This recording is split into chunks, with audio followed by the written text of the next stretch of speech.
কি মন খারাপ? আচ্ছা কখনো কি শুনছো এই পারভেজ ভাইয়ের ভিডিও দেখার পরেও কারো মন খারাপ আছে? আচ্ছা যাই হোক, এই ভিডিওটা শেষ পর্যন্ত দেখো। যদি তোমার মন ভালো না হয় তাহলে আমাকে আনফলো করে দিও, সমস্যা নেই।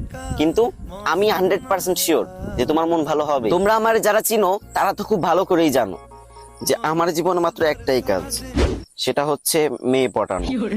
মানে যেটা দেখি ভাই সেটারই ভালো লাগে, এইটার থেকে ওইটা সুন্দর, ওইটার থেকে এটা সুন্দর। তো কালকে হঠাৎ করে দেখলাম ফেসবুকে একটা মেয়ে আমার ফ্রেন্ড লিস্টে সেই স্টোরি দিছে, উফ অসাধারণ। আমি তো ভাই সাথে সাথে অনেকগুলো লাভ রেট মেরে দিলাম, তারপরে মেসেজ দিতে গেলাম। তো ভাবলাম সবাই তো হাই হ্যালো কেমন আছেন এগুলো মেসেজ দেই, তো আমি এগুলো দেবো না। আমি প্রথমেই বললাম, আচ্ছা এই ফাজিল মেয়ে, হ্যাঁ তুমি কি আমার বাঁচতে দিবা না নাকি? তখন মেয়েটা কনফিউজড হয়ে বললো, আমি আবার কি করলাম? তখন আমি বললাম, কি করো নাই মানে? তোমার প্রেমের পুকুরে আমার ডুবিয়ে মারতেছো। তখন মেয়েটা বললো, সামনে তো কোনোদিন পাইনি, যদি একদিন পাই তাহলে ড্রেনের পানিতে চুবিয়ে মারবো। তখন আমি বললাম, উফ অসাধারণ, তুমি রেগে গেলে তোমাকে এত সুন্দর লাগে। তখন মেয়েটা আরো রেগে গিয়ে বললো, এই তোমার প্রবলেমটা কি? হ্যাঁ।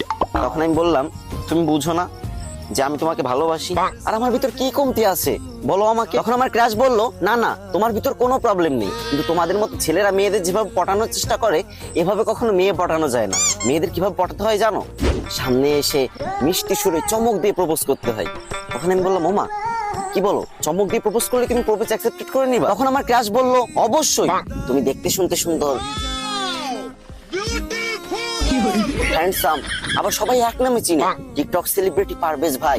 তোমার মতো ছেলেকে তো মেনে নিয়ে যায়। আমি তো ভাই কি বলবো, খুশিতে কোনোদিন তো কোনো মেয়ে পাত্তা দেয় না। প্রথম একটা মেয়ে পাত্তা দিছে, আমি তো খুশিতে নাচানাচি শুরু করে দিছি। তারপর এক দৌড় দিয়ে দোকানে চলে গেছি। আর এটাই ভাবতেছি যে বর্তমান মেয়েদের চাহিদা কতটা নিচ, কতটা খারাপ। গোলাপ ফুল দিয়ে কত সুন্দর করে প্রপোজ করতাম না, তাতে তাদের হবে না, এখন চমক দিয়ে প্রপোজ করতে হবে। তো তখন আর গোলাপ ফুলের দোকানে গেলাম না, মুদিখানার দোকানে গিয়ে মামাকে বললাম, মামা এক বোতল বড় চমক দাও তো। আর আমি সেটা নিয়ে ক্রাশের সামনে গেলাম, আর তারপর তাকে হাঁটু গিয়ে প্রপোজ করলাম, I love you, I love you so much crush. ওমা তাজ্জব ব্যাপার, তখন থেকে ও রেগে মেগে ফায়ার।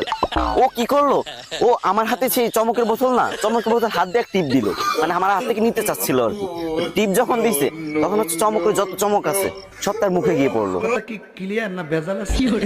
আর আমাকে দাঁড় করে এই মুখে একটা থাপ্পড়, এই মুখে একটা থাপ্পড় দিল। এবারও মেয়ে পটাতে ব্যর্থ হলো তোমাদের টিকটক সেলিব্রিটি পারভেজ ভাই। তাতে কি হয়েছে, ওই যে একজন একটা দামি কথা বলছিল না, যে একটা মেয়েকে 100 বার প্রপোজ না করে 100টা মেয়েকে একবার করে প্রপোজ করো, সফলতা আসবেই। তো এখন আমি ভিডিও করা শেষ করে আরেকটা মেয়েকে প্রপোজ করতে যাবো, ঠিক আছে? তোমরা যদি এই গল্পটা শুনতে চাও তাহলে ভিডিও নিচে শেয়ার অপশন আছে না, একটা শেয়ার করে দাও, তোমার একটা বন্ধুর কাছে একটাবার শেয়ার করে দাও।